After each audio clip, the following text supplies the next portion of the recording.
বিশ্বনবী যখন মেরাজে যাবেন, বিশ্বনবীকে উম্মে হানির ঘর থেকে উঠিয়ে সাইয়েদনা জিব্রাইল হাতিমে কাবার মধ্যে বসিয়ে দিলেন। তারপরে বিশ্বনবীর গলা থেকে নাভি পর্যন্ত ছিঁড়ে ফেললেন, এটা বলে ওপেন হার্ট সার্জারি, সিনা চাক করলেন। তারপরে বিশ্বনবীর কলিজাটাকে পেটের ভেতরে থেকে বের করলেন।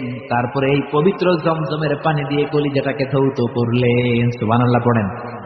প্রতি বছর লক্ষ লক্ষ হাজী সাহেবানরা আল্লাহর ঘর জিয়ারতে যায়।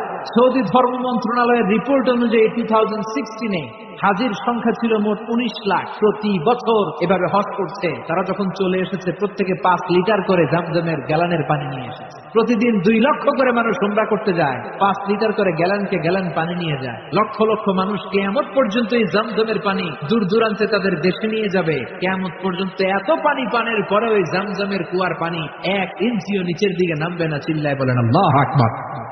সাইয়েদনা ইব্রাহিম আলাইহিস সালামের স্ত্রী হাজারকে সাথে নিয়ে, দুধের বাচ্চা ইসমাইলকে সাথে নিয়ে কাবার পাশে তাদেরকে রেখে আসলেন।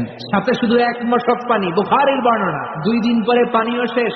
দুধের বাচ্চা ইসমাইল কাঁদে, খাওয়ার জন্য পানি নাই। হাজেরার বুকের মধ্যেও দুধ নাই। দুধ না থাকলে বাচ্চা ইসমাইল খাবে কি? হাজেরা ডান দিকে যায়, পানির খুঁজে পানি নাই। বাম দিকে যায়, পানির খুঁজে পানি নাই। এদিক সেদিক দৌড়া দৌড়ি করে, সাফা মারওয়ায় দৌড়া দৌড়ি করে, পানি নাই। হঠাৎ করে সাইয়েদনা ইসমাইলের পায়ের সামনে এসে দেখে পায়ের ধাক্কায় পানি বের হতে শুরু করেছে। এটাই হচ্ছে জামজমের পানি। সেই পায়ের ধাক্কায় যখন জামজমের পানি বের হয়েছে, আজ পর্যন্ত সেখানে জামজমের পানি আছে না নাই? হজ উমরা করতে গেলে মানুষ পেট ভরে খান। বিশ্বনবী এটাকে বলেছেন ইন্নাহা মুবারাকা, এটা বরকতময় পানি। ইন্নাহা তুআমু তুমিন ওয়া শিফাউ সুকমিন, নিশ্চয়ই এর মধ্যে বরকত আছে, এর মধ্যে ফুড সাপ্লিমেন্টারি আছে। পৃথিবীর কোন পানির সাথে জামজমের এই পানির কোনো মিল নাই। চিল্লায় বলেন ঠিক কিনা?